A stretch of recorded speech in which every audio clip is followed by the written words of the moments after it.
C'est une autre histoire que Virginie Regard racontera à sa fille Candice dans quelques années, celle de son accouchement au bord d'une route, faute d'avoir pu rejoindre à temps une maternité. J'ai eu des contractions le soir, et donc vu que j'étais allée la veille à Lons-le-Saunier qui m'avait renvoyée chez moi en me disant que c'était une fausse alerte, donc on s'est dit bon, on va attendre un peu. J'ai appelé ma sage-femme qui habite pas loin de chez moi. Elle a appelé le SAMU qui sont venus et ils ont décidé de partir à la maternité la plus proche, donc Oyonnax, qui est à 45 minutes quand même de route. Et j'ai pas eu le temps d'arriver jusqu'à là-bas. Plusieurs accouchements de ce type ont été recensés depuis avril 2018. L'Agence régionale de santé avait alors décidé de fermer plusieurs services, maternité, pédiatrie, mais aussi chirurgie conventionnelle. Pour le maire actuel, leur ouverture est une priorité. J'ai été reçu à Matignon pour les conseillers du Premier ministre pour exposer la situation et dire écoutez, de grâce, nous sommes dans un contexte montagneux avec les difficultés hivernales. Remettez-nous ces services en place avant qu'il y ait un drame.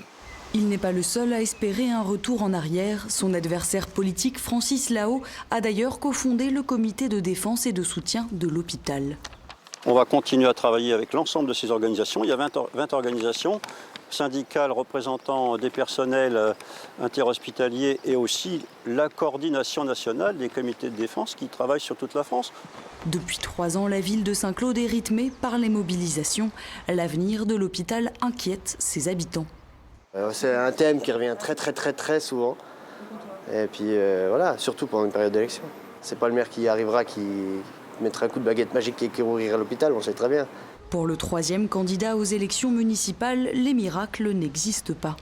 De faire croire qu'en se mobilisant dans 6 mois ou dans 1 an, on est en capacité de rouvrir la maternité, non. On doit regarder devant nous aujourd'hui.